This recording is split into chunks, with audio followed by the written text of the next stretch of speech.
Hi, this is Rob Palank from C3 Method.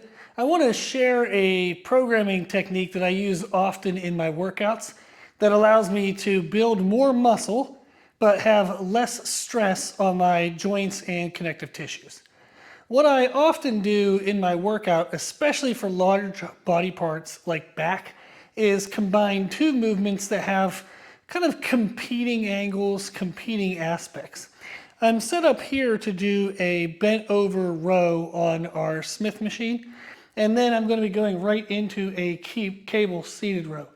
The benefit is that they both target the middle back. I'm definitely going to be getting some lats involved, but they're middle back dominant. What I like about this is by doing these back to back, I don't need as much weight on the bent over row.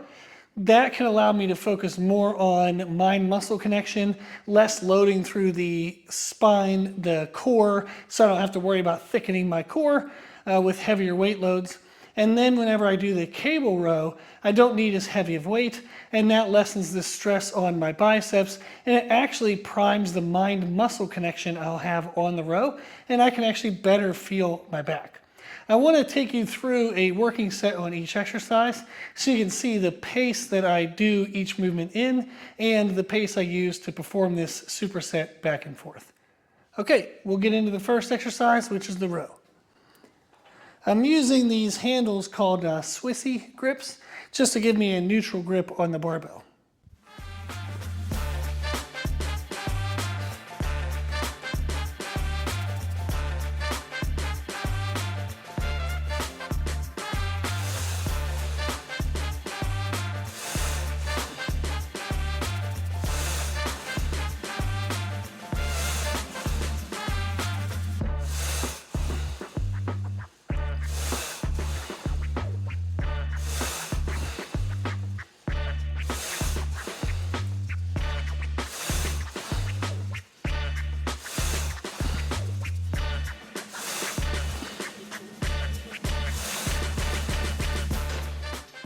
Whew.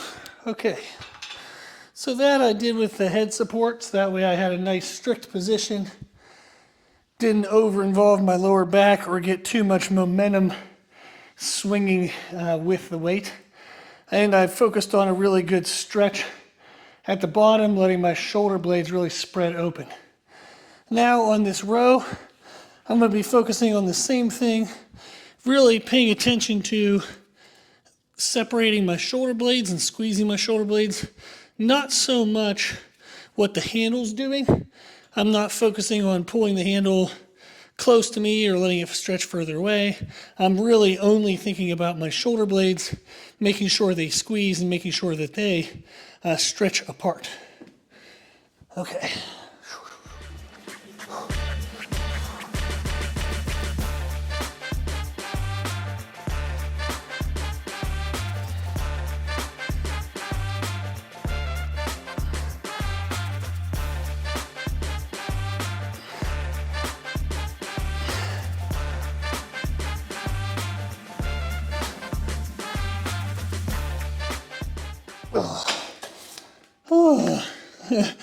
So I did a couple reps leaning forward and a couple reps a little more upright just to push a little bit more into failure. This was actually my last working set. So that went pretty good. Not as crisp on the rows as I'd normally like, but for a last set, felt pretty good. So this is a technique I really like. I don't do it every workout, but I do it often, where I'll put together two competing movements. And again, as I said, that lessens the weight load that you need, but you still get maximal muscle stimulus, but it allows for that joint stress reduction, and it's a little bit safer on each movement. So this is a technique you can kind of alternate with or throw in on a day when you feel a little fatigued, nervous system wise, or maybe something's a little annoyed in your muscles or your joints. This is a great way to still have a maximum muscle intensity workout, but allow your body a little bit of space for those recovery aspects. Okay, if you have any questions, put them in the comment section below, and thank you for watching.